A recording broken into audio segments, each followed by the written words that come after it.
la troisième institution, eh bien, c'est le Parlement européen. C'est donc j'y siège depuis maintenant bientôt 10 ans, puisque j'ai été élu la première fois en 2014, par vous d'ailleurs, hein, c'était dans la circonscription ouest, puisqu'à l'époque, en 2014, c'était des grandes circonscriptions régionales. Et la Bretagne était avec les Pays de la Loire et Poitou-Charentes. Hein, donc ça fait 13 départements qui constituaient une région. Et merci, vous m'aviez élu. Donc, depuis lors, j'essaye de porter aussi haut que je le peux nos couleurs. Mais le Parlement européen, il a quand même beaucoup de pouvoir, puisque c'est lui qui est compétent pour voter les lois européennes à égalité avec le Conseil. C'est le Conseil et le Parlement qui s'entendent, qui entrent en dialogue pour voter les lois européennes. C'est quand même important. Alors malheureusement à l'heure actuelle, alors vous voyez, Conseil, ce que je vous avais dit, la Commission européenne, le Parlement européen. Voilà. Alors le Conseil de l'Union européenne, c'est ça qui est le plus important.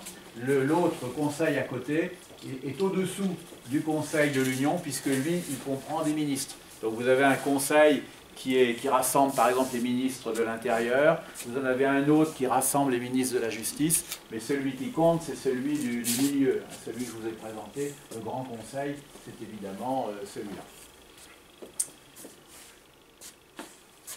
Bien, alors voilà, il ne faut pas confondre évidemment l'Union européenne, telle que je viens de vous la présenter, qui est donc dirigée par ces trois institutions, avec l'Europe. L'Europe, c'est une civilisation à laquelle nous sommes attachés. Le Rassemblement national pense qu'il existe une civilisation européenne, contrairement au président Macron qui pense qu'il n'y a pas de civilisation ni française ni européenne. Donc on a un héritage grec, romain, chrétien, dont nous sommes fiers, un héritage qui a constitué nos paysages, notre façon de penser, etc. Donc on ne remet évidemment pas ça en cause. Mais en revanche, l'Union européenne, c'est tout autre chose. C'est une construction humaine et qui est partie sur de mauvais rails. Et comme vous l'indique ce visuel, eh bien l'UE a été conçue comme un espace marchand sans limite. Parce qu'en effet, la grande idée qui anime l'Union européenne depuis son origine, depuis le premier traité qui a institué la communauté économique européenne en 1957, c'est l'idée de libre-échange. C'est l'idée de libre-échange, ouvert sur le monde. Et ça, c'est un vrai problème, et on y reviendra un peu plus tard, mais si nos agriculteurs protestent à l'heure actuelle, c'est justement parce qu'ils témoignent des effets catastrophiques de ce libre-échange effréné. À un moment donné, alors commercer avec les autres, bien sûr, c'est bien, mais il faut des limites. Et le problème de l'Union européenne, c'est qu'elle a tendance à abolir toutes les limites du commerce international, même quand ça nous est défavorable. Alors les rapports de force, oui, heureusement que Gauthier est là, je m'apprêtais tout à l'heure déjà à vous en parler, alors que dans le flyer, ça vient maintenant. Nous avons à l'heure actuelle 7 groupes d'eurodéputés. Donc pour faire un groupe d'eurodéputés, il faut être au moins 15, et puis représenter 7 États membres, au moins. Alors vous voyez que le groupe le plus important, et ça a toujours été le cas, c'est le PPE, qui englobe la droite classique. Donc les LR siègent dedans. Donc 177 députés, en tout il y en a 705. Ensuite, en deuxième position, vous avez les socialistes, qui sont en couleur ocre, bon c'est assez étrange, qui sont 43. Donc chez nous, évidemment, c'est le Parti socialiste qui siège là-dedans. En troisième position, vous avez Renew, 101 députés. C'est là que siègent les macronistes, donc c'est des centristes.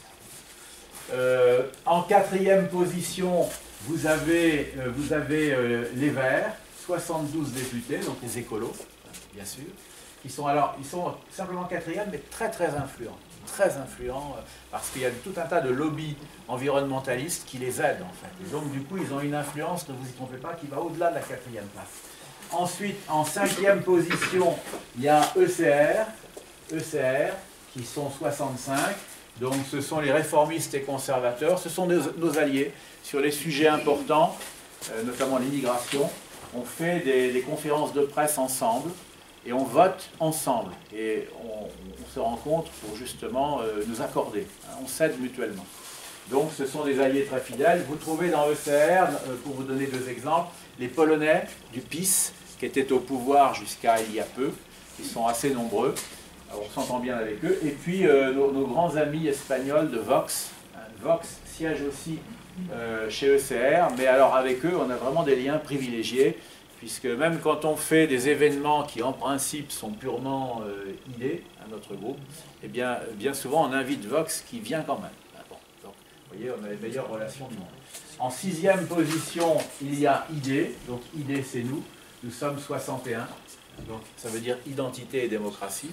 Donc vous savez que les 3 principaux partis qui siègent chez ID, c'est en première position la Lega italienne, qui avait fait un meilleur score que nous il y a 5 ans. Ensuite, en 2e position, il y a le Rassemblement National, et en 3e position, l'AfD, nos amis allemands. Et puis bien sûr, ensuite, il y a des plus petites délégations, autrichiennes, flamandes, par exemple, estoniennes. Vous voyez, bon, on a beaucoup de petits pays qui viennent nous compléter ça. Alors, juste un mot peut-être, j'avais pas tout à fait fini, Gauthier. Comme c'est les Italiens qui avaient eu le meilleur score il y a 5 ans, le président du groupe est un Italien, qui s'appelle Marco Zanni. Et Jordan Bardella, qui est beaucoup plus connu que lui, n'est que vice-président. Et vous voyez, c'est normal, c'était la règle du jeu. Donc c'est très important pour nous de faire le meilleur score possible, parce que vous l'avez compris, je vous l'indique en passant, si on arrive à faire un meilleur score que les Italiens, Jordan sera président du groupe. Et ce serait mieux pour nous. Ça lui donnerait encore plus de possibilités. Pour vous donner un exemple, il y a certains débats très solennels dans lesquels seuls les présidents de groupe peuvent prendre la parole. Et on en a beaucoup souffert, puisque quand Mme Borne est venue au Parlement européen, eh bien c'était réservé au chef de groupe. Donc du coup, c'est M. Zanni qui a pris la parole pour s'adresser à Mme Borne. Alors qu'évidemment, on aurait souhaité, et d'ailleurs Zanni aussi aurait préféré, que ça soit Jordan Bardella, qu'un Français parle au Premier ministre français. Et on n'a pas pu. Donc vous voyez, c'est un des petits enjeux aussi, au passage. Alors derrière nous, il faut quand même que je vous en parle, Gauthier n'aime tellement pas le groupe qui est derrière nous qu'il voulait le zapper. C'est ça, c'est son inconscient qui a parlé. Ah, oui. C'est la gauche. La gauche qui est à l'extrême droite, bizarrement. Oui, alors, la gauche qui est sur le tableau est à l'extrême droite, qui comprend que 37 députés, donc ils sont loin derrière les autres, et c'est là que siège Manon Aubry, et puis tous les fous un peu de LFI, puisqu'ils tiennent là-bas des propos à peu près aussi ahurissants que ceux qui tiennent à l'Assemblée nationale. Quelquefois, d'ailleurs, tout le monde est mal à l'aise. Alors, leur grande idée à l'heure actuelle, vous savez, c'est de prendre la défense du Hamas, par exemple. Bon, après ce qui a été fait, c'est un peu bizarre. Bon. Continuons. Voilà le groupe national. Donc là on a le détail. Vous voyez, j'avais commencé déjà à vous vendre la mèche. Donc le président c'est Marco Zanni, donc l'italien. Le premier vice-président c'est Jordan Bardella. Le deuxième vice-président c'est un Allemand, Gunnar Beck, ce qui est normal parce que les Allemands étaient arrivés en 3e position aux élections il y a 5 ans. Voilà. Alors ensuite la délégation française qui comprend 18 eurodéputés eh bien, est présidée par Jean-Paul Garot, que vous connaissez probablement, un ancien magistrat qui nous a rejoint il y a 5 ans. Et nous avons donc 8 pays différents. Alors là, on vous les énumère, vous voyez. Alors, Belgique, Belgique, si notre ami Gerolf Annemans était là, il ferait une attaque. Parce que c'est un indépendantiste flamand, Gerolf Annemans. Donc lui, il préfère parler de la Flandre. Alors, curieusement, c'est bien admis en Belgique, parce que la Belgique est un État très décentralisé. Donc, ce n'est pas une insulte chez eux de dire qu'on est de Flandre. Ils acceptent. Bien. Flandre, République tchèque, Danemark, Allemagne, Estonie, France, Italie, Autriche. Voilà. Alors, peut-être les prévisions que nous avons, c'est que nous avons un allié portugais qui s'appelle Chega, qui est très bien placé à l'heure actuelle dans les sondages au Portugal. Donc notre espoir, c'est qu'au prochain Parlement, nous ayons au moins un 9e pays avec nous, qui serait donc le Portugal. Voilà. Donc vous voyez, on progresse. La délégation française, que nous sommes beaux. Donc, vous reconnaissez Jean-Là Lacapelle, donc Marie Dauchy, qui nous vient de Savoie, Jean-Paul Garot, alors là c'est moi, Thierry Mariani, qui est probablement le plus connu chez nous en dehors de Jordan Bardella, c'est un ancien ministre, hein, Thierry Mariani. Virginie Joron, qui est assez connue sur les réseaux sociaux parce qu'elle écrit beaucoup sur le Covid. Vous en avez peut-être entendu parler. Là, c'est Annika Brunard, qui est plutôt spécialisée dans la défense des animaux. Enfin, elle siège dans la commission environnement. Alors derrière, on le voit très très peu, c'est notre ami Éric Minardi, derrière Jordan qui est trop grand. Hein, vous voyez. Éric Minardi dépasse un peu difficilement. Il nous vient de Polynésie, Éric. Donc c'est un restaurateur qui vit en Polynésie. Et donc pour lui, c'est extrêmement compliqué de faire les allers-retours. Hein. C'est plus de 20 heures d'avion à chaque fois. Ensuite, nous avons, alors je vais repartir de l'autre côté, nous avons Aurélia Baigneux, qui nous vient d'Hénin-Beaumont. Nous avons Philippe, qui est le beau-frère de Marine, et qui est sans doute le plus intelligent de nous tous, hein, c'est lui qui a écrit ses discours, Philippe Olivier. Nous avons ensuite Dominique Bild, la petite Dominique Bild, qui nous vient de Lorraine, qui était une restauratrice hôtelière, hein, voilà, c'était une commerçante. Nous avons France Jamet derrière, ma grande amie France Jamet, qui nous vient du sud-ouest, oui, et qui est obnubilée par la pêche. Elle est d'ailleurs dans la commission pêche, c'est un peu normal, donc elle parle tout le temps de pêche. Hein, et d'ailleurs, à ce titre, elle vient très souvent, alors en Bretagne principalement, mais je pense qu'elle est déjà venue en Loire-Atlantique. En Vendée, énormément en Vendée. En Vendée, voilà. Elle va battre partout sur le littoral où il y a des pêcheurs, hein, c'est sa spécialité. Et elle défend aussi les tomates du sud-ouest contre les tomates marocaines. Là, pour vous dire, c'est ça, il y a des idées fixes comme ça qui rendent nos collègues assez sympathiques. Catherine Griset, qui est assez connue dans le mouvement, elle travaillait au siège pendant longtemps. Elle est eurodéputée donc depuis 4 ans. Qui est-ce que j'ai oublié? André Rouget, là-bas derrière, oui. André Rouget, qui au départ était l'un des chefs des Horaces, vous savez, c'est conseiller secret de Marine Le Pen. Et puis son nom a été révélé par la presse, donc il a perdu son emploi. Et donc du coup, il a décidé de faire de la politique à visage découvert. Donc André Rouget est un grand spécialiste de l'outre-mer. Qui ai-je oublié? Mathilde Androuette, je crois que je vous en ai pas parlé. Mathilde Androuette, qui est l'une des plus jeunes d'entre nous, et qui est une cheville ouvrière de l'organisation des meetings. Elle s'est beaucoup occupée de l'organisation de notre meeting à Beaucaire, par exemple. Et également le meeting du Havre. Elle est toujours impliquée dans les organisations. C'est une organisatrice. Et on lui a confié d'ailleurs des tâches d'organisation administrative du coup au Parlement européen. Elle s'en acquitte très bien. Et comme ça assomme absolument tout le monde en dehors d'elle, comme ça, vous voyez qu'on a bien réparti les rôles. Est-ce que j'ai oublié quelque chose? Quelqu'un, je ne crois pas. Ah, Patricia Chagnon. Patricia Chagnon, qui nous vient du département de la Somme. Voilà. Et Patricia, elle a un peu les mêmes centres d'intérêt que moi. Elle se préoccupe beaucoup d'agriculture. Voilà. Donc, vous savez tout. Je crois que là, j'ai oublié personne. Voilà. Voilà, alors là vous avez notre programme, mais que vous allez évidemment reconnaître, vous le connaissez déjà. On est favorable à une Europe des nations contre l'impérialisme de l'Union, c'est-à-dire que nous on est contre la dérive fédéraliste de l'Union européenne. On voudrait que les États conservent leur souveraineté, pas qu'ils la perdent. On est pour une Europe des civilisations, c'est-à-dire qu'on est très attaché à ce que chaque État conserve ses traditions nationales, hein, alors que l'Union européenne a tendance à vouloir tout uniformiser, et ça c'est véritablement un danger. Sachez que, pour vous donner un exemple, pour vous montrer que ce n'est pas un discours abstrait, lors de la dernière session qui vient de s'achever cette semaine à Strasbourg, le Parlement européen a décidé de voter un texte qui s'intitule « Une conscience historique européenne ». Et qu'est-ce que ça veut dire? Eh bien, c'est une tentative de persuader les États de remplacer nos histoires nationales par une histoire européenne. Et alors déjà, rien que ça, c'est déjà incroyable, mais c'est d'autant plus choquant que, vous savez, les gens qui demandent ça ont une vision wokiste un petit peu des choses, c'est-à-dire qu'ils ont une espèce de honte de la civilisation occidentale, qui est assez étonnante, parce que On n'a pas à avoir honte de notre civilisation. Et ils insistent dans le texte pour qu'on enseigne aux enfants toutes les erreurs qui ont été commises par les Européens. Alors, franchement, c'est assez étrange. Donc, on ne veut pas de ça. Pour une Europe des projets contre l'union des normes, eh bien oui, il y a ce que j'appelle une inflation normative, c'est-à-dire qu'à chaque session, le Parlement européen vote, mais je ne sais pas, des dizaines de lois européennes. Moi, ça me donne le vertige. Hein. Je dis que depuis 10 ans que je siège, j'ai vu passer des milliers de textes. Alors le problème, c'est qu'on est contre 80% à peu près en moyenne. Et en général, ça passe. En général, ça passe. Donc ça va très très vite.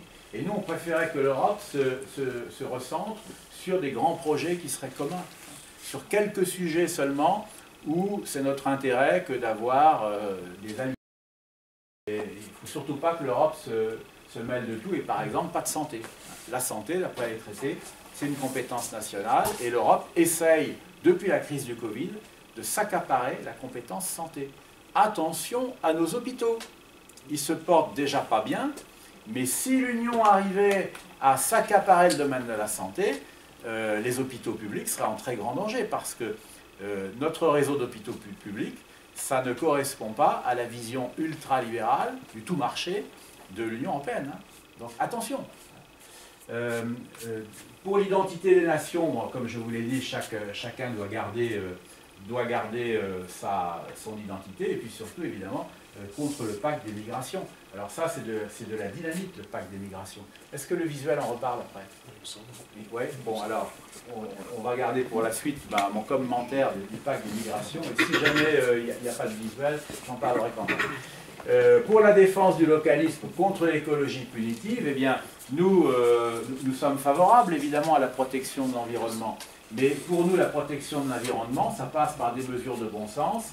D'abord, la promotion de l'énergie nucléaire, plutôt que des énergies renouvelables qui déforment nos paysages et puis qui finalement ne sont pas productives. Hein. Et puis, bien sûr, le localisme, c'est-à-dire qu'on ne veut pas de ce système qui fait venir de l'autre bout du monde de la viande de poulet ou de la viande de mouton, alors qu'on est parfaitement capable de produire tout ça chez nous. Et ça crée de la pollution, mine de rien. Hein. Donc, notre vision localiste, elle est respectueuse de l'environnement. Oui, on passe au tableau suivant. Voilà, alors là, vous avez quelques dates. Alors, vous voyez, par exemple, 52, bon, c'est la première organisation européenne, mais elle n'était pas, en fait, très importante, selon moi, puisqu'elle était limitée à 2 sujets, le charbon et l'acier. En réalité, la vraie date importante, bon, on a dit 58, c'est 1957. Parce que 1957, c'est l'adoption du traité de Rome. Et le traité de Rome, c'est l'ancêtre de l'Union européenne telle que nous la connaissons à l'heure actuelle. Voilà, alors 68, l'union douanière, c'est le début du marché commun. Alors, qu'il y ait un marché commun entre nous, ça pourrait être une bonne chose, à condition de lui fixer des limites, et surtout de ne pas l'ouvrir au reste du monde. Donc en 68, je pense que quand on a décidé l'union douanière, on était plein d'illusions, mais très rapidement, il y a eu une dérive.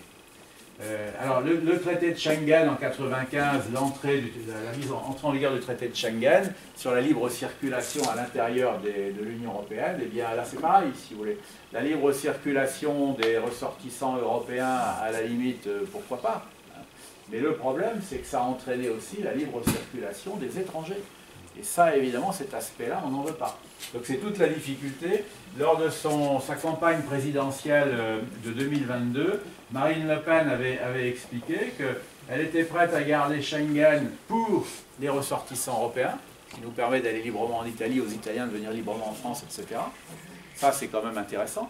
Mais qu'en revanche, il y aurait un contrôle pour les étrangers, pour les personnes qui ne sont pas ressortissantes de l'Union européenne. Et rétablissement d'un contrôle aux frontières pour les étrangers. On a suffisamment de moyens techniques maintenant pour mettre ça en vigueur.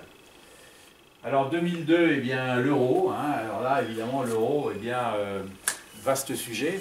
C'est la fin de notre souveraineté monétaire. Évidemment, on était hostile à cette euro, à cette monnaie unique. C'est le point de vue qu'on avait défendu puisque j'ai fait 3 élections présidentielles avec Marine, donc j'ai tendance à dire on, hein, même si c'était elle, bien sûr, mais qu'elle avait défendu en 2012 et en 2017, à la sortie de l'euro.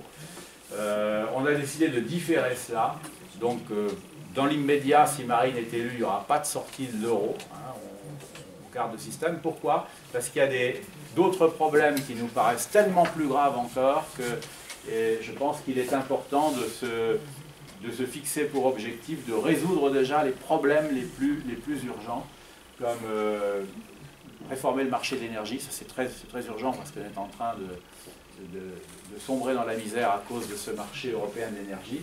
Et puis bien sûr, lutter contre l'immigration, puisque si on n'y arrive pas, eh bien, dans 20 ans, je ne sais pas qui viendra parler ici à ma place.